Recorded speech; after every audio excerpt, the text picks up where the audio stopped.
আল্লাহ তাআলা কোরআনুল কারীমে, আমি এবার আয়াতগুলোর তর্জমা বলি, তাইলে আমার কথা শেষ হয়ে যাবে।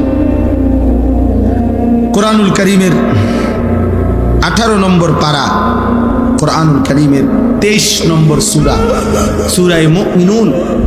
এই সূরার 8টি আয়াত আমি তেলাওয়াত করেছি, ছোট্ট ছোট্ট আয়াত।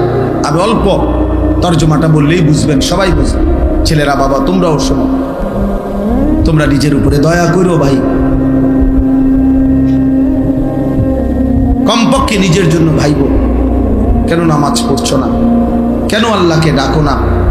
বেঈমান কি গভীর ষড়যন্ত্র করছে প্রতি মুহূর্তে। এক ভাঙা তরির মতো বাংলাদেশ, যেই দেশে মনে হয় যেন এমন তুফান উঠছে, কখন যে কোন দিক কাইট হয়, কখন যে কোন দিক ডাইবা যায়। এই জন্য আমরা, তোমরা নওজোয়ান, তোমরা তো তোমাদের ফুর্তিতে আছো। তোমরা মনে করছো জীবন মানে উপার্জন করবে তোমার বাবা, রান্না বান্না করবে তোমার মা, আর তোমার রাত দিন দুপুর কাটবে মোবাইল, নারী, ছবি, অশ্লীল গল্প, অশ্লীল কামনা বাসনা এর মধ্যে। কিন্তু তোমরা জানো না বাপ, দেশ, মাটি, সীমান্ত, প্রতি ইঞ্চি জমিন নিয়ে এই পরিমাণ গভীর ষড়যন্ত্র চলছে। কখন যে কোন দিকে কাইট হয়, কখন যে কোথায় গিয়ে আমাদের গন্তব্য থামে, কোনো নিশ্চয়তা। আমি বললাম, মনে রাখো, সারা পৃথিবীর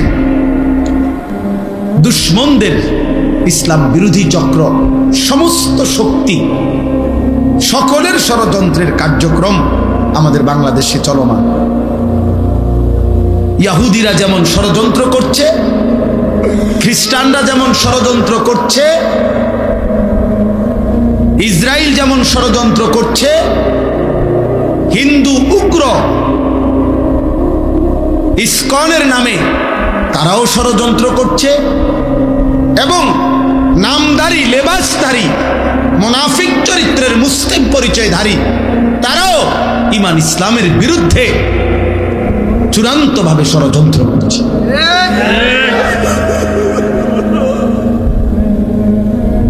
এজন্য প্রতিনিয়ত আমাদেরকেও বলা হয় সাবধানে থাকবেন, সাবধানে থাকবেন।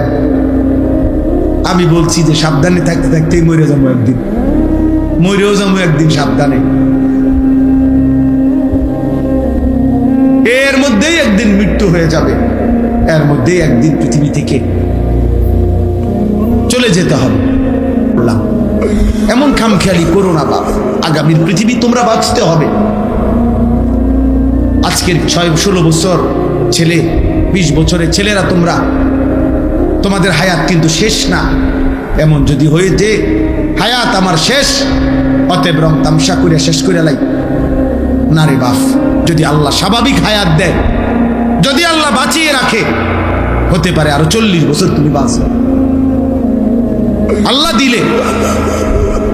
আর সেই পর্যন্ত এভাবে যদি তোমরা একটি এলাকা, তখন এখানে মনে করেন বেনামাজি ছেলেগুলোকে যদি এখন একসাথ করে, তাহলে এখানে এখন যারা এখানে সংখ্যাগরিষ্ঠ নওজোয়ান বেনামাজি। হ্যাঁ হ্যাঁ, রাগ হইবার কিছু নেই। তুমি রাগ হইয়া কার লগে রাগ হইবা? তুমি নইলে প্রতিবাদ করো, তুমি দাঁড়াইয়া প্রতিবাদ করো, না তো আমি দাঁড় করাই। তাইলে তোমরা ভাবো যে একটি মহল্লা, এখানের যারা আমরা ছেলেরা আসছি, এরা তো সারা বাংলাদেশ 64 জেলার থেকে আসছি না? কথা বলেন না কেন? এটা 64 জেলার সম্মেলন, 64 জেলার মাহফিল। এখানে নর্থ বেঙ্গল থেকে আসছে, এখানে পার্বত্য চট্টগ্রাম থেকে আসছে এখানে। তাহলে এই 2-4-10 কিলোমিটারের ছেলে তোমরা, তাহলে 2-4-10 কিলোমিটারের মধ্যে যদি তোমরা আসো, তাহলে এই 30 কিলোমিটারে ধরো, 50 কিলোমিটারে ধরো, 50 কিলোমিটারের ছেলেরা যদি তোমরা এই পরিমাণ যদি বেনামাজি হও, তাহলে আগামী দিনে জাতির নিরাপত্তা, তোমাদের নিরাপত্তা, বেঁচে থাকার নিরাপত্তা কেমনি টিকবে?